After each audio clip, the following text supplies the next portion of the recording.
हर हर महादेव सबको। तो फिर मैं आज बहुत ही स्पेशल टॉपिक लेके आई हूँ जो कि सांब सदाशिव। सांब सदाशिव का अर्थ, मंत्र और महिमा हम तीनों जानेंगे इस वीडियो के माध्यम से। अगर आप भी हो शिव भक्त तो फिर स्पेशली ये वीडियो आपके लिए, ठीक है। तो फिर सबसे पहले हम जानेंगे सांब सदाशिव मंत्र कैसे हमने जप करना है। तो फिर सांब सदाशिव मंत्र हम कभी भी कैसे भी जप कर सकते हैं, क्योंकि वो गुरु द्वारा लेने की मंत्र नहीं है, ठीक है। अगर आपका गुरु मंत्र है, जो आप गुरु मंत्र जप करते हो, तो फिर उसके तो कुछ नियम है। उसके नियम रहते हैं कि एक अच्छे से आसन बिछाओ, उसके बाद वहाँ बैठ के, उसके बाद गुरु मंत्र हमने अच्छे से साफ सुथरे कपड़े में, उसके बाद बैठ के आराम से गुरु मंत्र हमने जप करना है। उसके बहुत नियम होते हैं। और ये जो हमारा सांब सदाशिव है, जो हम भोले बाबा को याद करने के लिए ये सांब सदाशिव मंत्र अगर हम जपना चाहते हैं, तो फिर वो कहीं भी बैठ के, चाहे आप काम कर रहे हो, चाहे कुछ भी कर रहे हो, उससे कोई मतलब नहीं है आपको। बस आपने भगवान भोलेनाथ को और माँ जगदम्बा को याद करना है, ठीक है। और ऐसा नहीं है कि हाँ, उनका कृपा जो आप बैठ के जपोगे उसका कृपा ज़्यादा मिलेगा, और आप खड़े खड़े काम कर रहे हो तो उसका कृपा कम मिलेगा। ऐसा नहीं होता। अगर आपका एक नाम जप किया है आपने, तो वो नाम आपका काउंट हो रहा है, ठीक है। इसीलिए आप जब आपको टाइम मिले, जैसे आप काम कर रहे हो, होता है इंसान दिन भर फ्री नहीं रहता। जैसे मैं हूँ, मैं काम कर रही हूँ, काम करते करते सांब सदाशिव सांब सदाशिव ऐसे मैं जब कर सकती हूँ। ऐसा नहीं कि हाँ, आप अपना सारा काम छोड़ के उसके बाद आराम से बैठ के आसन लगा के सांब सदाशिव सांब सदाशिव सांब सदाशिव ऐसे करो। कोई नहीं बोलता, भगवान भी बोलते हैं तुम मेहनत करो, मेहनत करो, लेकिन फल की चिंता मत करो, क्योंकि मेहनत करना हमारे हाथ में, ठीक है। हम जितना मेहनत करेंगे वो हमारे हाथ में, लेकिन फल क्या मिलने वाला हमें कुछ नहीं पता, ठीक है।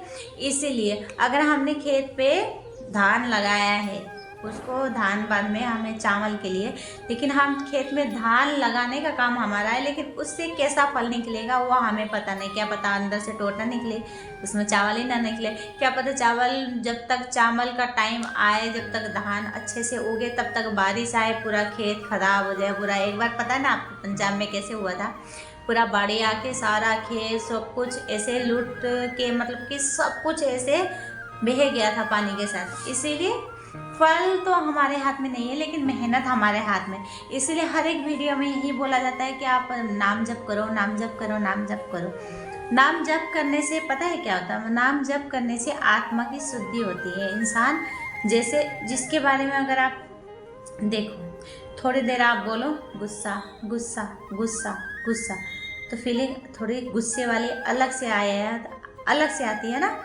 तो फिर उसी में ओम शांति, ओम शांति, ओम शांति, मन के अंदर शांति फील हुआ ना। इसलिए अगर आप सांब सदाशिव जपते हो, या फिर शिव शिव शिव शिव, या फिर ओम नमः शिवाय, तो वैसे गुरु द्वारा मंत्र लिया जाता है तब जपा जाता है। मैं कहीं बहुत बार सुना है, लेकिन पूरा पक्का नहीं पता है। लेकिन मैं जो झूठ होता है, फिर मैं मतलब रिसर्च करूँगी, उसके बाद बताऊँगी। क्योंकि अगर मैं कुछ झूठ बोलूँगी, मेरी वजह से कोई ऐसे नाम जप कर रहा, तो फिर मेरे को भी ठीक नहीं लगेगा, आपको भी ठीक नहीं लगेगा। क्या पता आप भी पाप करो, मैं भी पाप करूँ। इसीलिए जितना पता है मैं उतना बताने की कोशिश करूँगी, और जितना आपको पता होगा उतना मेरे को बताने की कोशिश करना। मैं भी कोई गुरु नहीं हूँ, लेकिन मैं जितना टॉपिक इधर उधर से इकट्ठा करके लेके आती हूँ, एक छोटा सा वीडियो बनाती हूँ, जो कि मेरे को वीडियो बनाना बहुत पसंद है। इसलिए मैं वीडियो बनाना चाहती हूँ, आपसे कुछ सीखना चाहती हूँ, कुछ मैं बताना चाहती हूँ। ऐसे तो है, ये फैमिली है हमारी, और क्या है ना।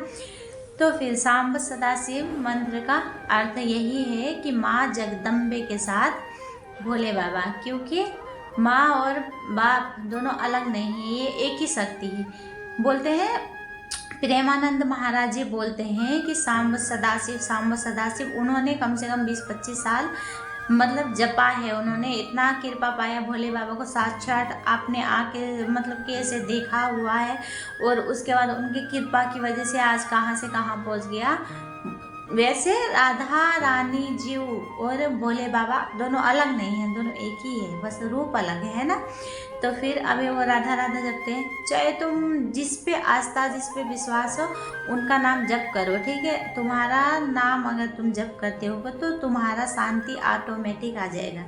क्योंकि अगर हम जिसका नाम जप करते हैं वो शांत स्वरूप है। अब वो ये थोड़ी कोई बोलेगा कि हाँ किसी राक्षस का नाम जपो, राक्षस राक्षस राक्षस, तो ऐसा लगेगा हम भी राक्षस हो गए, है ना। राक्षस राक्षस बोलेंगे, राक्षस राक्षस, ऐसे फीलिंग आएगी, राक्षस राक्षस, जैसे फीलिंग उसी टाइप की। अगर हम कोई रील्स देख रहे, कोई वीडियो देख रहे हैं, तो फिर अगर कोई इमोशनल वाली आती है ना, तो हम इमोशनल हो जाते हैं। फिर कोई हैप्पी वाला आएगा तो फिर हम हंसने लग जाते हैं, खुश हो जाते हैं। फिर कोई थोड़ा सा जैसी टाइप की वीडियो आती है वैसे टाइप के हम सब के अंदर की फीलिंग आती है।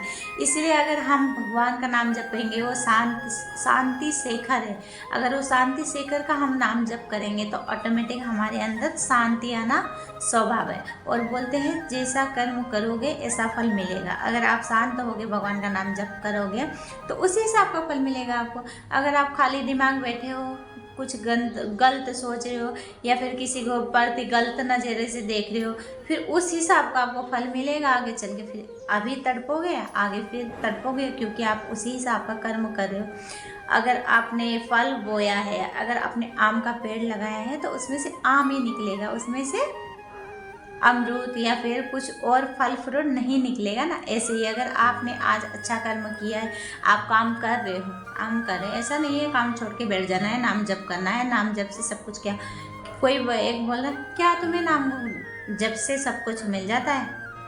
नाम नहीं जपने से सब कुछ मिल रहा है? नहीं मिल रहा ना। मेरे को तो बहुत कुछ शांति मिला, मेरे तो जब से नाम जप कर रही हूँ तब से मेरे को शांति मिलता है, ठीक है। अगर कोई दुख भी आता है ना, फिर भी मैं खुश रहती हूँ, क्योंकि मेरे को पता है मेरे हाथ में है कुछ नहीं, मैं कुछ नहीं कर सकती।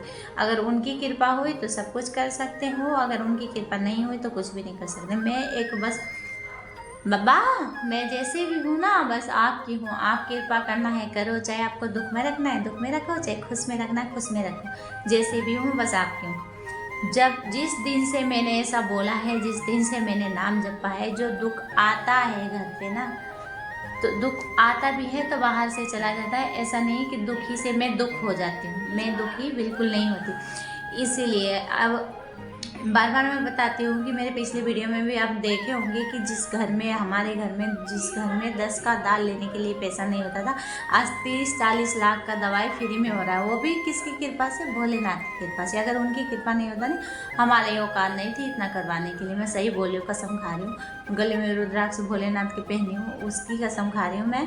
उनके कृपा के बिना हमारा कुछ नहीं होने वाला था, हमारा ना घर रहता ना कुछ रहता, ठीक है। इसीलिए एक बार नाम को पकड़ो, उसके बाद देखना, एक बार वो तुम्हें पकड़ेंगे ना फिर छोड़ेंगे नहीं। आप जो भगवान, जो इष्ट आपको अच्छे लगते हैं, मतलब आपके दिल से अंदर से श्रद्धा है उनके प्रति, तो फिर आप उनका नाम जप करो। उसके बाद देखो आप ऑटोमेटिक आपके हर एक बिगड़े काम बनने लग जाएंगे। मैं ये नहीं बोल रही ये उपाय करो तो आप ठीक हो जाएंगे, ये उपाय करो तो ठीक हो जाएंगे, ऐसा कुछ नहीं होता। नाम से बड़ा कुछ भी नहीं है, कोई भी उपाय कुछ भी नहीं है, ठीक है। बोलते हैं ना, क्या वो करेगा लेके चढ़ा हुआ, सब कुछ त्याग के बैठा कहीं, भक्त नहीं ये है वो भला है ढूंढता, गुड़ देखे गुणगान नहीं। इसीलिए उनको कुछ नहीं, एक लोटा जल है फिर भी खुश है, कोई दूध चढ़ा रहा है फिर भी खुश है, कोई पंचामृत चढ़ा रहा है, अभिषेक कर रहा है, वो फिर भी खुश है, वो हर एक हाल में खुश है। अगर आप कुछ भी नहीं है आपके पास, बाबा सब कुछ तो आपका ही है, मैं भी आपका हूँ, बस इतना बोल दो, फिर भी वो खुश है, वो कण कण में है। ऐसा जैसे अभी देखो मैं यहाँ हूँ ना, वो यहाँ पर भी है, वो यहाँ पर भी है। आप अगर वीडियो देख रहे हो, आपके आसपास भी वही है। क्यों? क्योंकि वो कण कण में है। कण कहाँ नहीं रहता, कण हर एक जगह में रहते हैं, पता है। इसलिए वो हर एक जगह में है। सबको अच्छा भावना से देखो, अच्छा काम करो, नाम जप करो, आपके साथ अपने आप अच्छा होने लगेगी, ठीक है। उसके बाद आपको शांति मिलने लगेगी, चाहे जैसे भी हाल में हो, गलत हो सही हो, जो भी हो, कोई मतलब नहीं है किसी से। लेकिन उनसे बड़ा कोई भी नहीं है, ये बात याद रख लेना। वो हमारे परम पिता है और अगर हम उनके शरण में जाते हैं तो वो कभी हाथ नहीं छोड़ेंगे। इंसान भले ही हाथ छोड़ सकता, लेकिन ऊपर वाला कभी नहीं छोड़ेगा। एक बार बात को विश्वास करना। हर एक वीडियो में प्रेमानंद महाराज भी यही बोलते हैं, यही समझाते हैं, और आप भी एक बार समझ के देखो। अगर आपकी लाइफ भी बिल्कुल चेंज नहीं हुई ना, फिर बाद में मेरे को गाली दे देना। चलो ठीक है, हर हर महादेव सबको। आज के लिए इतना ही, बाय। बाकी मिलते हैं नेक्स्ट वीडियो पे।